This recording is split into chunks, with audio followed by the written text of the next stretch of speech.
So I think we're all convinced of the need for SPECT and the need for CT, but why would we want SPECT CT? Well, as Rax said, I think one of the things is localization. This is a post-therapy scan, and it's obviously quite a good therapeutic agent in that we don't see an awful lot except for localization in the tumour.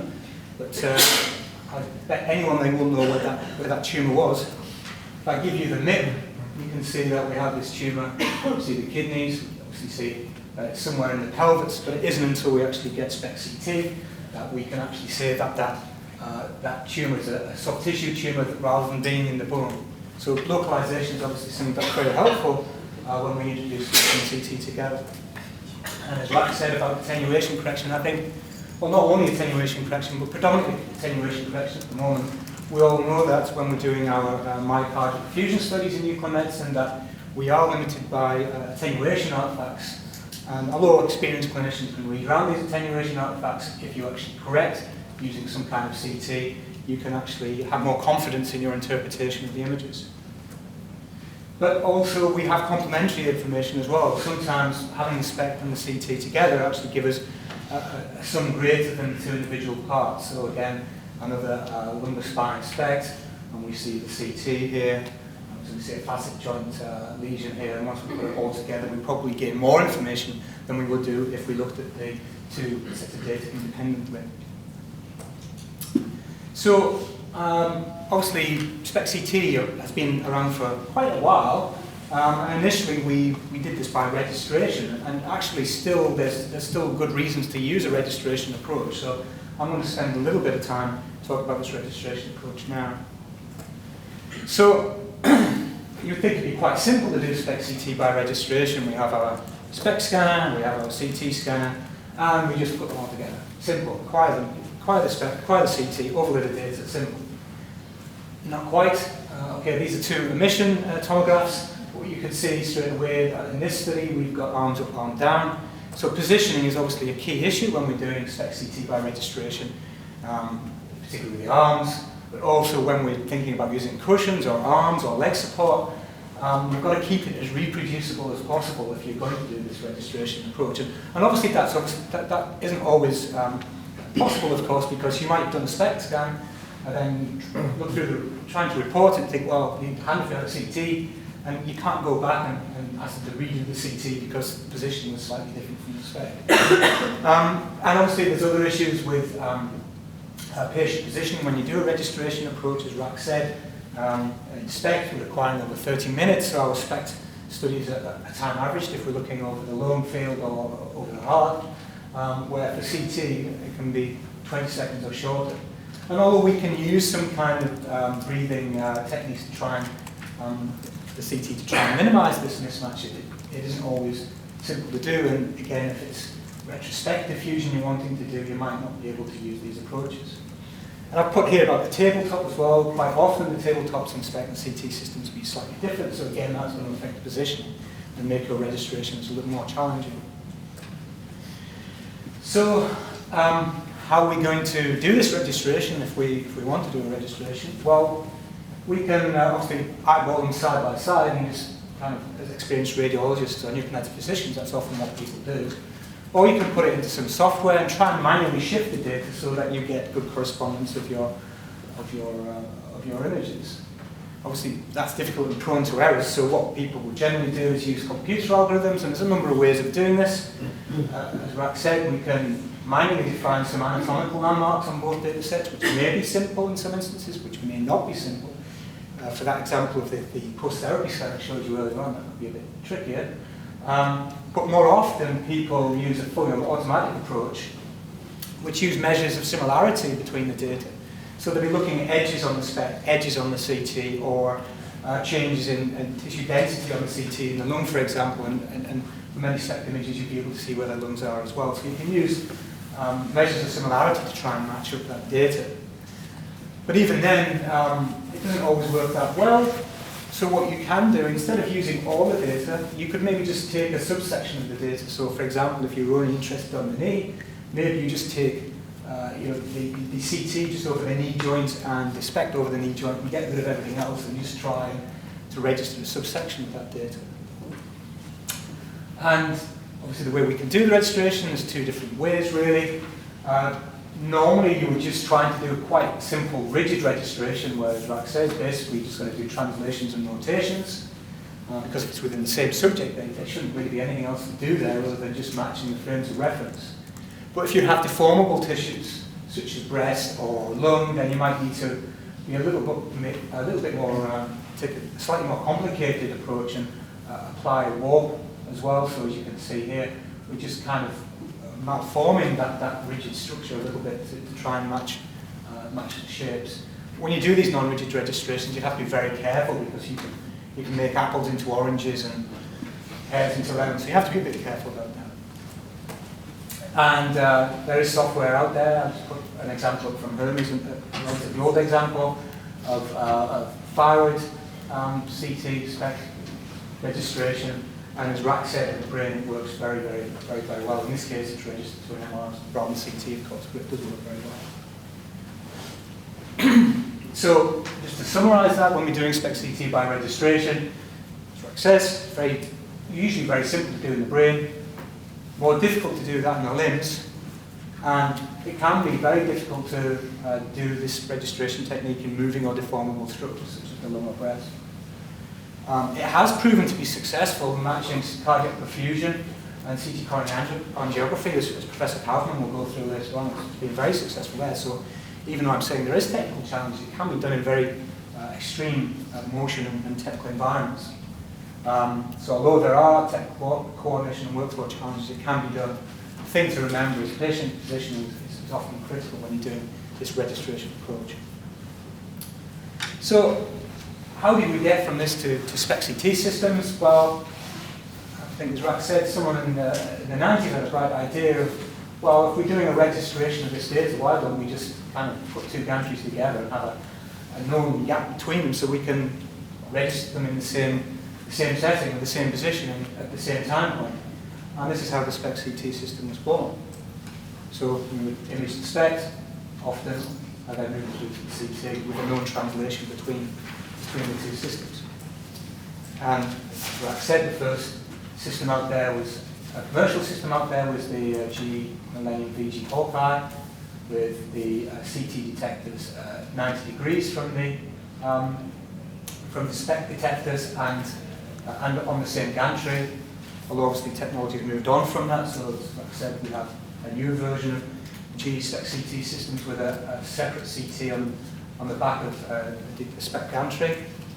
And obviously Siemens have their Symbia, which is again a dedicated CT with SPECT sitting on the front. And Philips have their BrightView XCT, which, as Rack says, has a kind of digital radiography approach on the same gantry as the SPECT detectors. So I think hopefully that's a bit of an overview. So we'll just crack into a bit of science here. So I'm going to start on SPECT basics. I don't know if we've probably got a mixed audience here. So for those CT people who don't really know an awful lot about SPECT, we'll go through a bit of SPECT basics just now.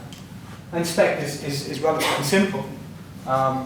What we have obviously is we're injecting some kind of radiopharmaceutical, and we're going to get photons coming out from the patient, and these photons will be detected in scintillation crystal.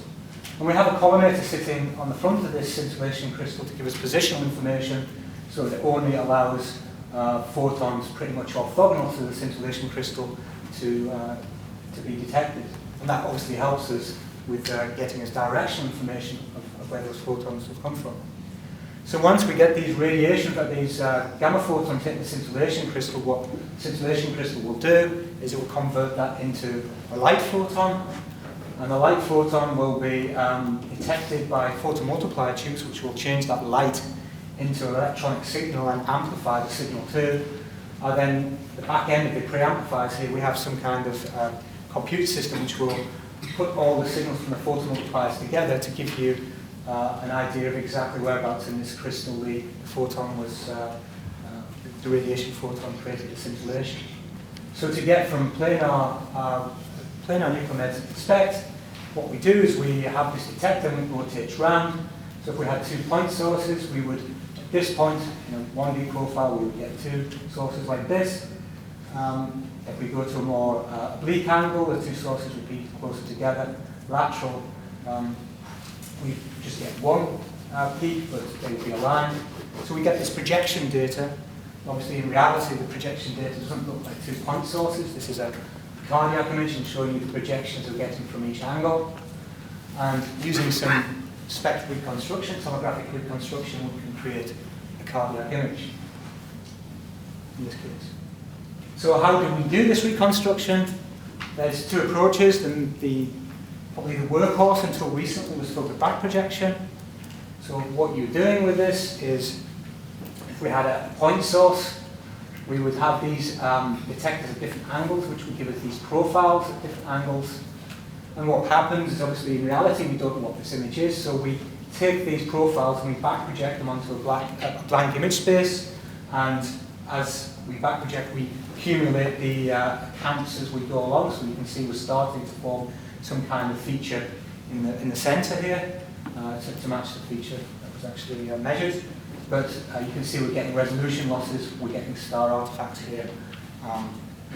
So what we actually do in practice is we don't just take the simple profile as we apply some kind of filter, and then if we back project these filters, we get something closer to the original image. So we get the point source back with similar resolution to what the point source was. We get a homogeneous background there as well if we take the projections. So more recently, we've actually moved on to iterative reconstructions. I'm going to talk about the MLEM reconstruction, which is the mainstay really. This is one of Brian Hutton's slides. So this, when you're doing iterative reconstruction, it's a bit like the game of guess the number that you might play in kindergarten or nursery, where you ask your friend to pick a number, they pick a number, and you make a guess, and with them answering higher and lower to respond to your guesses, eventually you get to the right number as you make more and more guesses. And this is how iterative reconstruction works.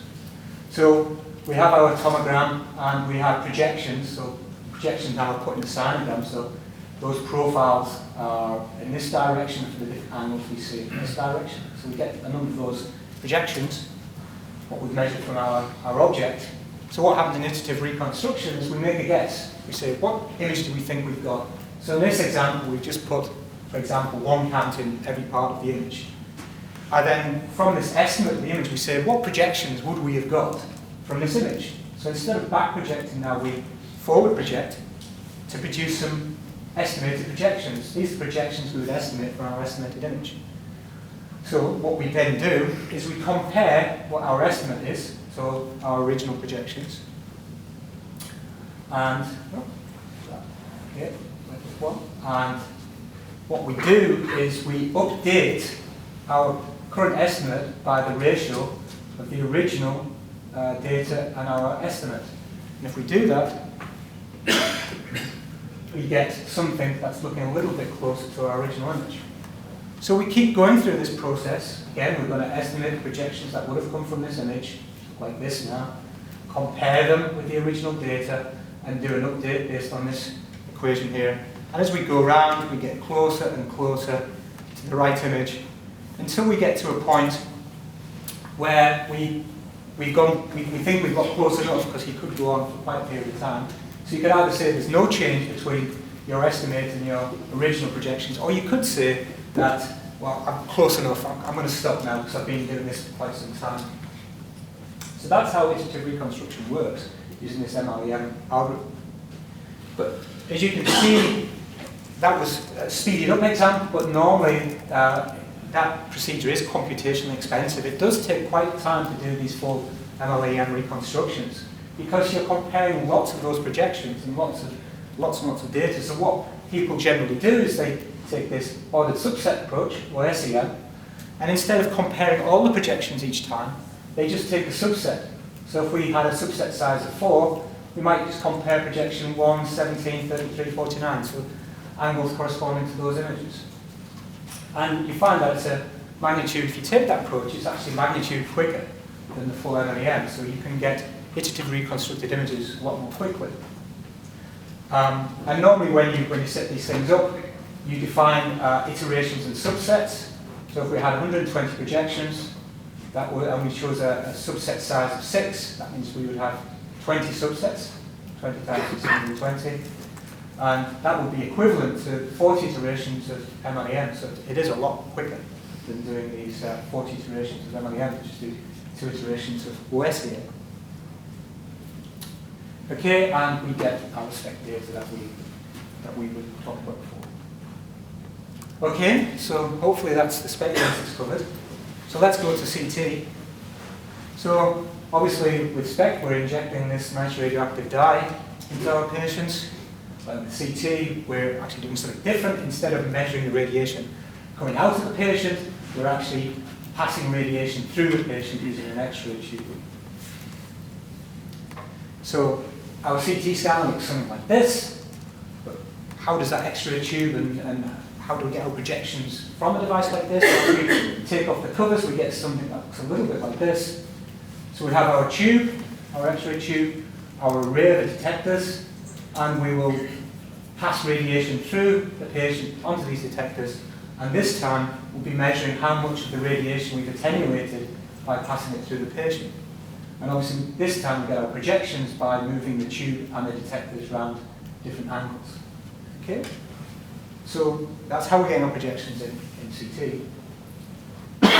So if we do a bit more comparison here to see some of the differences that we need to be aware of, we group the first two together. The good thing with CT is that we can turn off the radiation on and off as required, and we only require the radiation in the direction that we're interested in. Where in SPECT, because we've injected it, the radiation is present until it's decayed or excreted, and the radiation is isotopically, it goes in all directions, and most are not detected. So what we actually found in CT compared to SPECT is that in CT we generally detect a large number of photons, and SPECT a lot fewer photons, about 10 to the 5 fewer photons, which means whereas our CT might take a matter of seconds, our SPECT will take tens of minutes.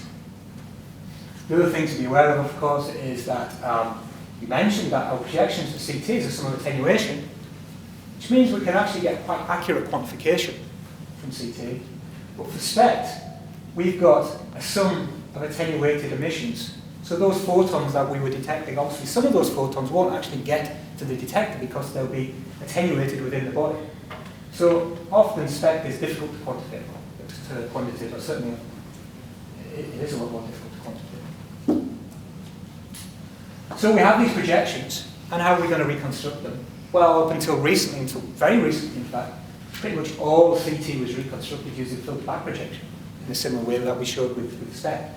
But actually now, the main three manufacturers have brought out iterative reconstruction techniques, which can offer some advantages, some dose-saving advantages, over filtered back projection. So I've mentioned it here. So CT is now moving towards iterative reconstruction. And part of that's because the computational power is there really to do those reconstructions. Okay, so with SPECT, when we're doing SPECT, there's not an awful lot we really need to set up when we're thinking about setting our SPECT scans. Basically, the amount we're injecting is usually fixed by our national regulatory body. So really all we need to think about in SPECT is how many projections and matrix size and how long for each projection. CT is a lot more different because you're obviously controlling the source that you're passing through the patient. So I'm going to just highlight things on this screen from a GE scan, and then we'll try and explain through each one of them. So we have the scanning mode, be it axial, helical or singing, and the rotation time there as well, how quick the scanner and the detector, the X-ray tube and the detector spin around. How much of the body we're going to image, what slice thickness we're going to reconstruct, what table speed if we're doing a helical scan, and what helical pitch we might want, what shaping filter we might actually use. We have the potential difference between the anode and cathode in the CT tube and the current that we have as well, which might be modulated. Come on to that in a minute. The field of view or the zoom that we might have set up on the CT system. So here we've got a 50 centimeter field of view. The reconstruction filter, which is slightly different to what you'd expect in SPECT. And with CT, we usually get a dose information area as well, giving you an idea of how much dose you're going to give the patient before you press the big red button. So, just going through these briefly. I'm sure many of you know these, but I'll go through them anyway. So we have the different scanning modes. So a helical is a continuous sweep down the patient, so the bed is moving as the detector and CT tube are rotating around, so you get a helix, a helix of projections as you go down the patient. The axial is a traditional step and shoot, so you would image maybe 20 or 40 millimeters and then shift the patient down for the next set of data. So you do one rotation shift, one rotation shift. Cine is like doing a dynamic SPECT study. Usually you use a Cine CT for using contrast to look at the contrast time curves. So it's mentioned about the table speed and the pitch, which is only really for helical. So the table speed obviously determines how tight that pitch is going to be. If we move the table very slowly, we'll get a very tight helix. If we move very fast, we'll get we can get a faster, wide helix. Right? You can increase the pitch, but which will reduce dose, but you have to do a bit more interpolation to work out what you actually didn't measure. We have these shaping filters, which are used to control the dose of extremities, because the center of the field of view has more attenuation in the edges, so you generally shape the X-ray beam, and you will change the shape depending on whether you're doing head or cardiac or whole body. KVP, the ones, and the MA, the ones we usually are more interested in, perhaps more interested in. So for a higher KVP, we have more penetrating X-rays, but it increases the dose of the patient. So you might use a higher KVP if you have a very large patient, or a low KVP if you have a child. The tube current gives you the intensity or the flux of the photons, so if we use a high MA, we get more photons and a better image. But obviously a high MA is going to give us more dose. But we can be a bit clever with our MA, we can modulate our MA. So what we can do is, for example, if we're doing a slice through the pelvis, we might increase the MA compared to going through the lung. Or we can increase actually as we're rotating the scan around. So for lateral views through the pelvis, for example, you're going to get more attenuation in AP. So we can modulate either on a slice-by-slice basis or on an angle basis to try and reduce our dose, or we can do both. We can also modulate to ECG, that's a different story. I mentioned about the field of view. If you're doing the brain, you obviously want to zoom just on the brain rather than getting lots of black space in your image. And the filters, they generally have names rather than kind of Butterworth, fine, cut off of whatever. You know, they don't use the same kind of naming structure as you would see in SPECT, so just be a bit aware of that. We mentioned about the dose, so the CTDI volt will give you the estimate of the dose per centimetre of the patient scan. But it's a phantom-based measurement, so we always have to take that with a pinch of salt. The DLP is basically the product of this and how much of the body you're scanning, and you get a dose effectiveness as well, which kind of tells you how well you're using the dose you put through the patient. So there's different ways we might want to use the CT. We might want to use a low dose CT, which is I consider to be less than 50 MAS per slice, which can be very good for attenuation correction, for limited anatomical mapping, and will generally have larger slice thicknesses to keep the noise down. A mid-level, mid-dose kind of CT, which will obviously give you slightly better CT. Thinner slices, which are obviously more helpful if you want to take coronal or sagittal or other reformat slices. And then the high-dose CT as well. And I think probably most people are taking this big dose approach, but if you have patients that are due for a CT and you've got them on the bed, why don't you try and do this and get it all done in the one setting if you've got the facility to do it. Because I put all these parameters here, but quite often it's limited by the system that you choose. So for example, with the Philips Brightview system, this is a GE Infinity Hawkeye, they run at relatively low MA, so you're kind of limited on the CT you can do that, although you can still get very nice images. Whereas if you have Symbia or the GE Discovery 670, you can have more parameters to play with on your CT. So we do for time. Just go back through to localization and how we get this localization. Some of the issues we have. We mentioned before that we have this movement of the patient through from the SPECT to the CT part, or on the Philips system they're actually on the same gantry, so it's a relative position. So we assume this, we think we've got this inherent registration because what we believe is that we have this non-mechanical displacement between the SPECT and the CT gantries, and we can use software tweaks, so every now and again, periodically, you'll do checks to make sure that your data is still registered, and software can be used to just make minor adjustments for any slight movement of the two gantries relative to each other. To give you your registered SPECT-CT. So this is just a GE setup that we use for doing QA between our SPECT-CT. So if we fill stringes of technetium in here in different angles, we can see that our SPECT and our CT is registered, or if not, then apply corrections to bring them in line. But it's not always inherently registered, so we have to be aware that sometimes if we're not keeping a check on our alignment calibrations, we might actually get misregistrations in the X direction because of these poor calibrations. On some older systems, there was issues with bed sag. So if you had a particular heavy patient, as you move the bed further away from the cantilever, you would get this sagging. So you would get misregistration in this direction here. I think most of that's been sorted now. And as Brett said earlier on, there's obviously patient-related registration. Some of these scans take a long time, so you have to be careful that the patients don't move. And I think one of the key things is often when you move from a SPECT to a CT, the bed will move by quite a distance. You have to be aware and tell the patient that the bed is moving now. Please don't jump off the bed, you've still got a little bit to go. And we mentioned before about the misregistration due to respiratory motion because of the SPECT scan duration and the duration of the CT, which is a lot shorter.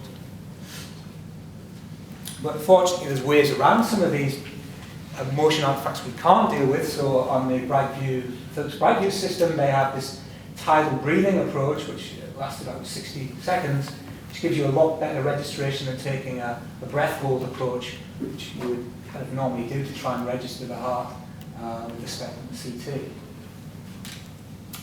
And we also have software approaches for the heart as well, where obviously you can get big differences in the registration of the two data sets. So you can move the SPECT with relation to the CT to make sure you've got the right matching of data. Because for cardiac imaging, it's very important that you get good registration because you are looking at relative flow within the myocardium. If you get misregistration, then you may under or overcorrect particular areas and give you an artifact that's purely because of the misregistration. So it's very important to do this.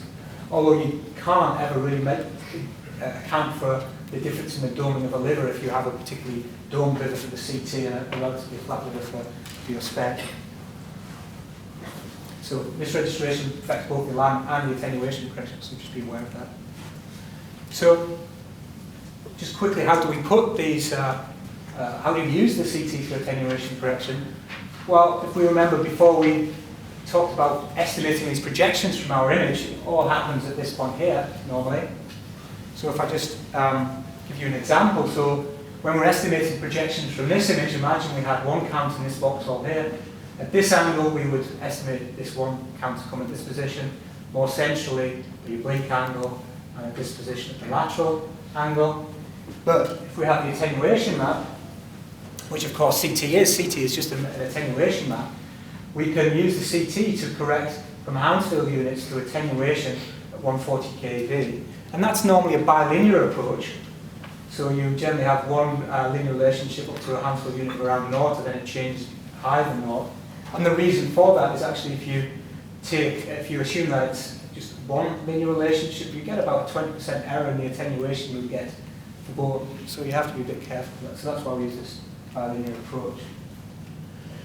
So how do we do that? So if we have our CT and now we've actually got mu maps to tell us the attenuation for this path here. So for this one count we had here, now because the attenuation, there's a lot of attenuation here, we're down to 0.2 counts. At the oblique angle, we've maybe only lost half the counts because there's less attenuation. And at the lateral angle, because we're right near the edge of the body, we've only lost about 10% of the count. So that's how we put the CT and attenuation information into the reconstruction. It all goes into that iterative process. So a little bit of futurology from my last slide is to talk about scatter correction. And as the late Ed Hoffman said, he said scatter is the enemy. And it really is, because 20 to 30% of the photo that we're measuring in the photo peak is scattered. So we really want to try and correct for scatter. And more often at the moment, people might be using dual energy or triple energy window techniques and subtracting from the projections.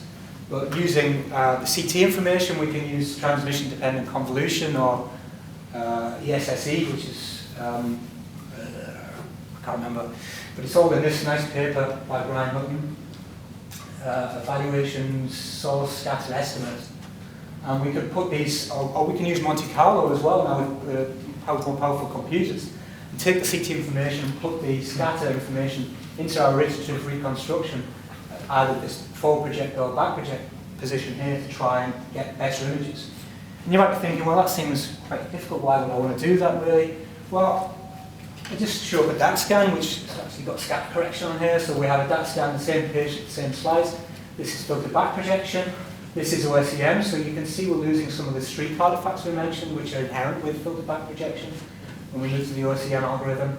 And the last one here, we've actually put scatter correction in, so I think even on this example and with this projector, you can see we're improving the contrast between our structure and our non-specific uptake.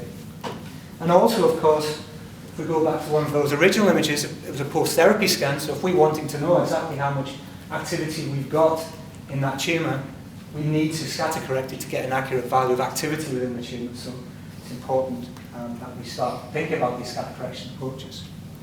So hopefully I've covered the basics of SPECT CT and SPECT CT, and a little bit of futurology at the end. So I'd like to thank you for listening. Thank you.